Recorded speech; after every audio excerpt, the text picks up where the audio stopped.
Hello everyone, it's me, Eden. So Sensei, who you all know and love, was doing a tournament in Portugal, and he was fighting a guy, like a 16 thingy, a 16 guy, a 16 champion guy. It was a guy who won 16 champions, championships.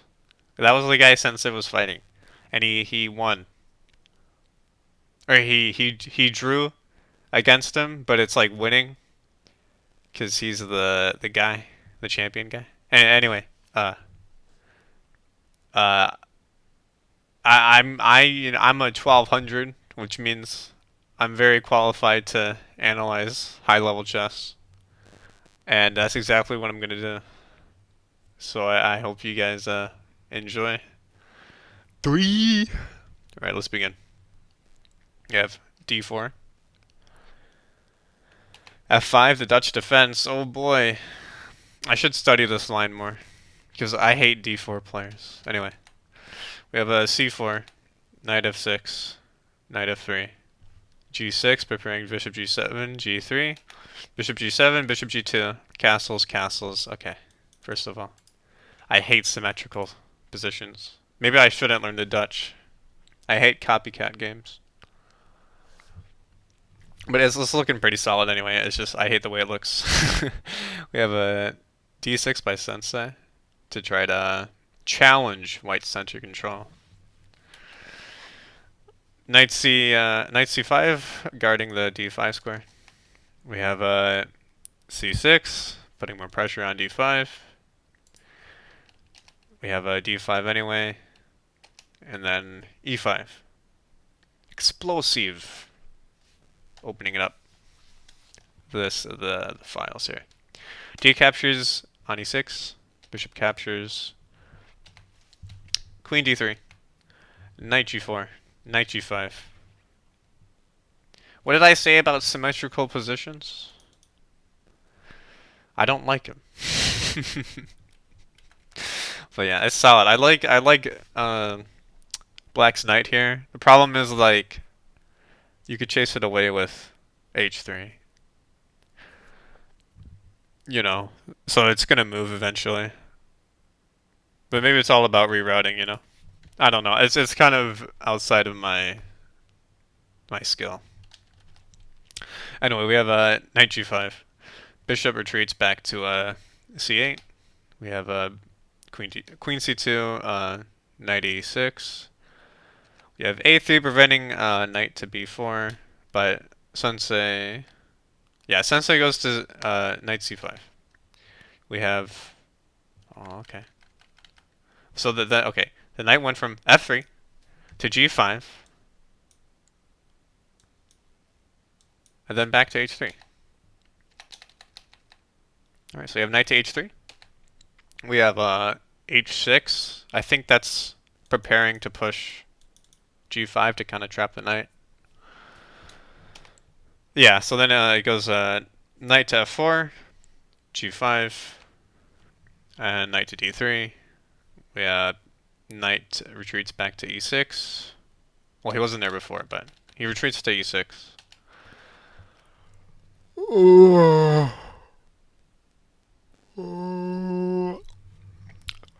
Oh, I can't. I'm sorry.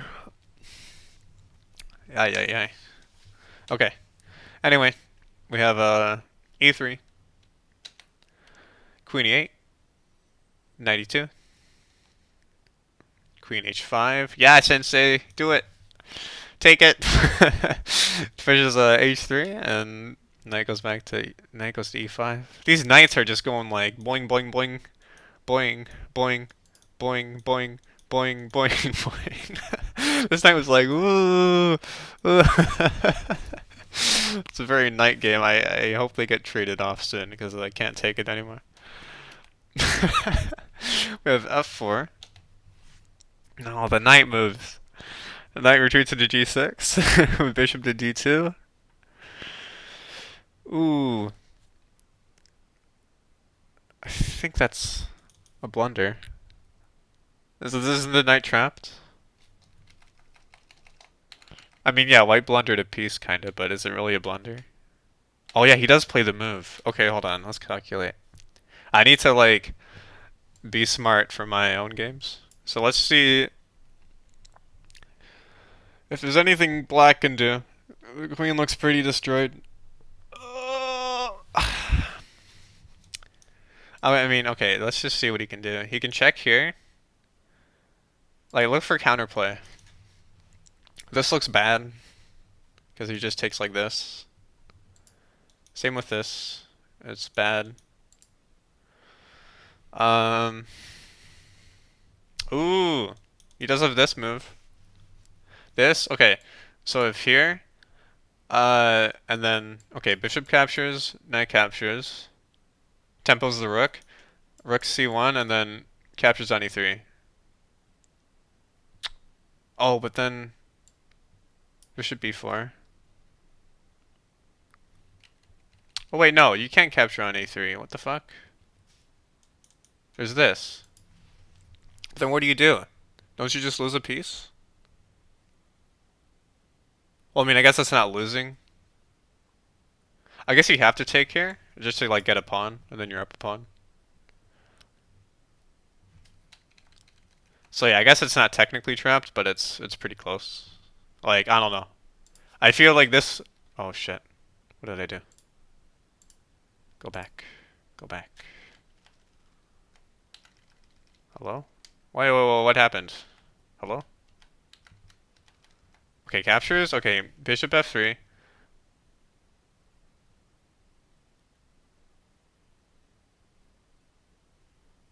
Sensei? What?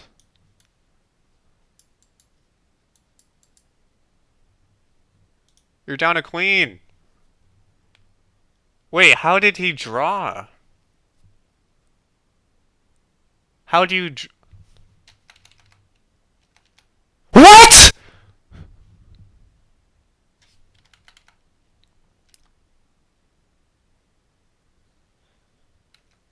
Okay. Hold on a second. Okay, hold on. Maybe this is like... Okay, maybe this is like too big brain for me. You know, I'm not high rated, but... Okay. Knight captures.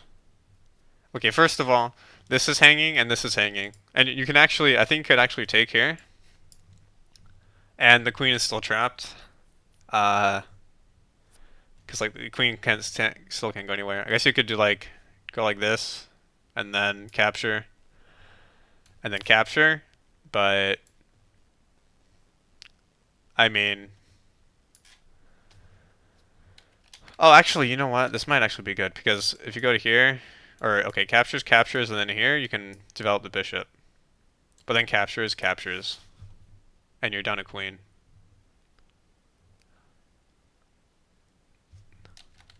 But what happened here? That was a mess. So okay, so queen captures on e2, knight f3. The queen is trapped. Okay. There's some counterplay here because you get a pawn on a3 after this. After that. Okay. Knight captures on f4.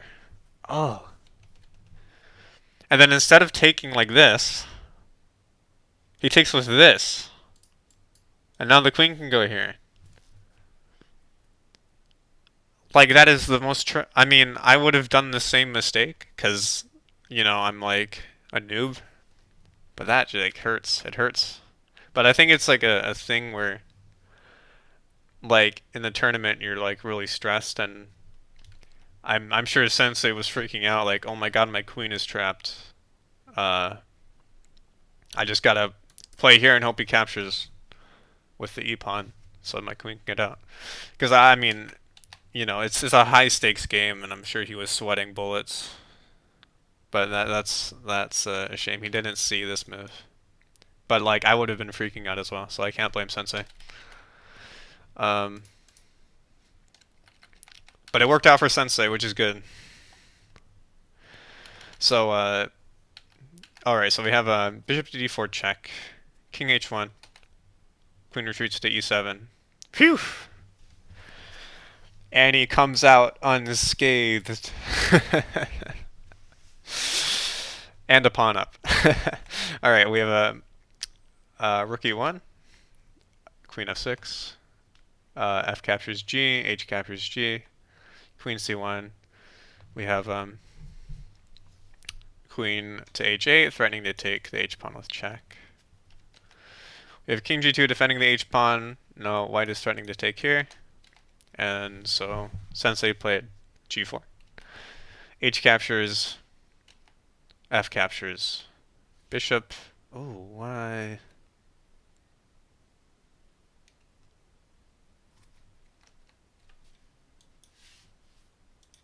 Huh? I wonder if maybe they're just low on time. How much time is left? Because first, like, he took the knight with the wrong pawn, and then he blunders a bishop. Okay. So we have bishop to d5 check, c captures d. Okay, now they're trading rook, so rook captures rook, knight captures on f8, bishop to h6, bishop to f5, queen to g5, check. You have to block with the bishop. I mean, you could block with your knight, but you know, it's probably better to block with your bishop. Rook to e7.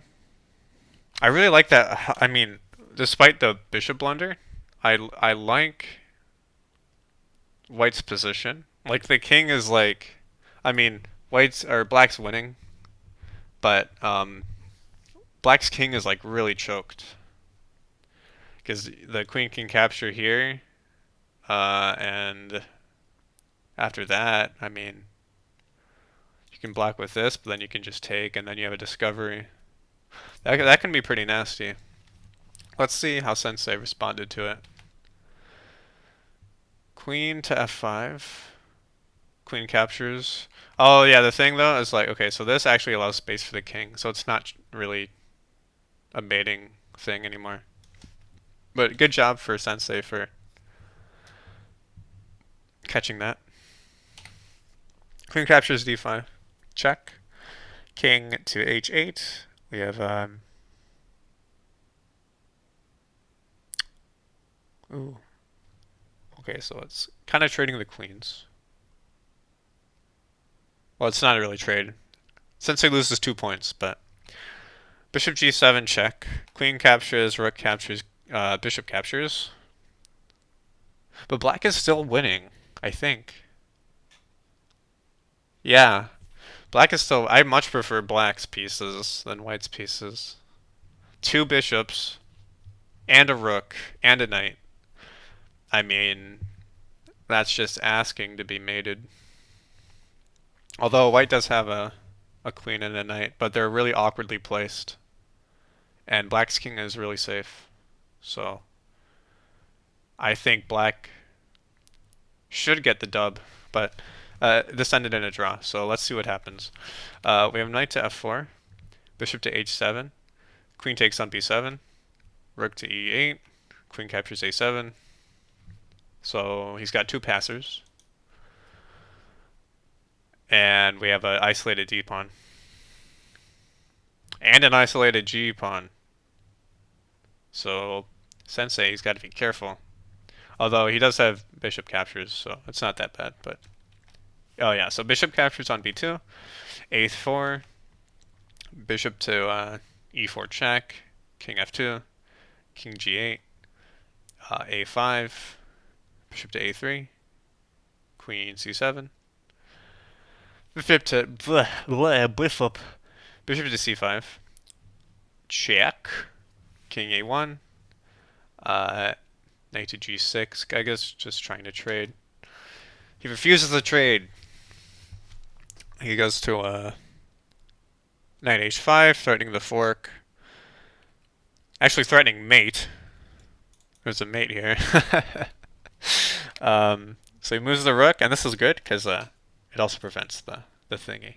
And it attacks the queen. So, although he still has this this thingy. But he's got to move the queen first.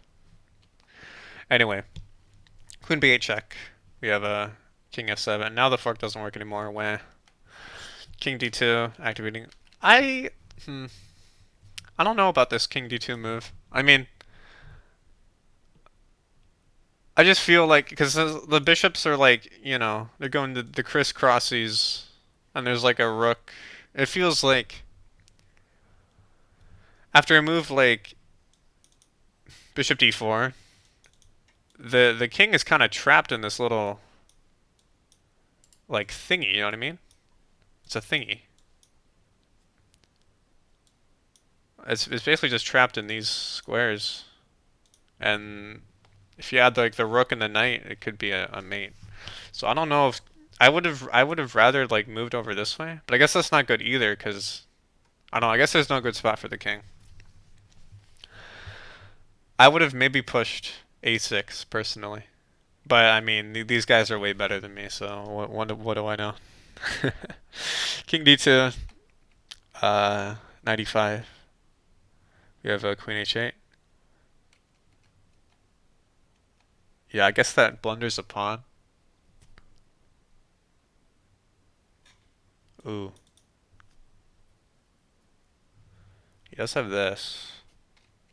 Wait, let's play the game for him here. So check, king c3, and then you take the pawn,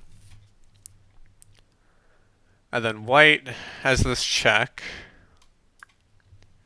So then you can't really go here because that just loses this, and then you're kind of just destroyed. So you got to protect. Okay, so you got to go this way. Then you could check again, but you can just escape. Oh,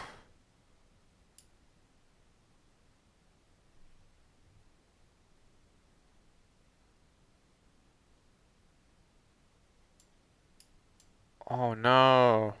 Okay, then you go here, and then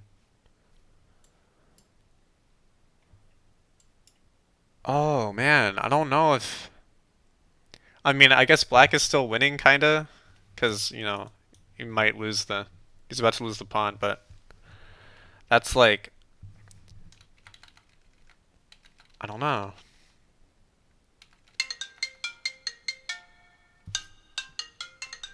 I don't know who that was. Someone's just calling me. That's like, huh. So there's a trick to it. Okay, so black can trade this knight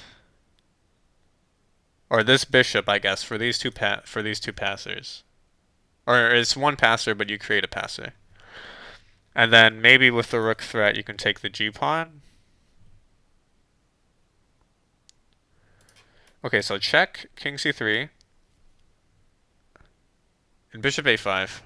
But then you have this, and then here, and then here, and then here, and then here, and then here, and then here, and then here, and then I guess here, here, and maybe king here.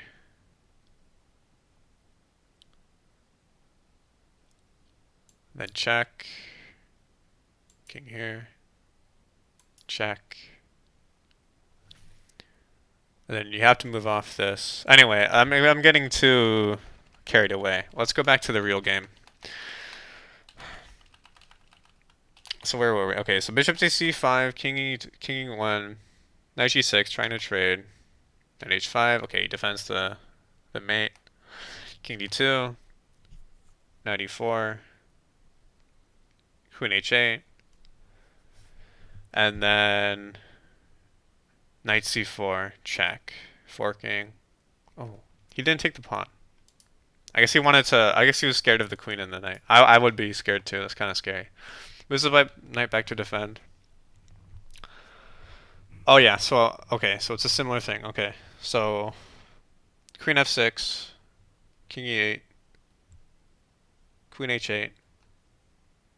Oh, is this how the draw? Oh, this is how the draw ends. Oh man. I think it would have been fine to. to go here. Oh, actually no, it's different now because now that the knight is on e5, you can't really attack this. So let's see what happens if the king moves to d7. You get the knight check, so it's like a similar position here, except you can't actually take it back. So now I think black is just losing. Yeah, and this passer, and like he still has a passed pawn. He's going to be pushing this, so it would have been better, I think, to take and allow it. But there's no way to calculate all of this. That's kind of a bummer. So yeah, I guess you just have to take the draw. That's a bummer. What a wild game though. Like black is up so much. Like black is down a queen, but he has so many pieces, and like they're all surrounding black's king. I think maybe if Sensei had more time, he would have been able to totally crush him. But what a nice game from Sensei and the 16-time champion. Hopefully my analysis wasn't garbage. I'll be doing more of these, um, and I hope they're okay. So whenever Sensei sends me more games, I'll analyze them. Anyway, thanks for watching, everyone, and I guess I'll see you in the next video.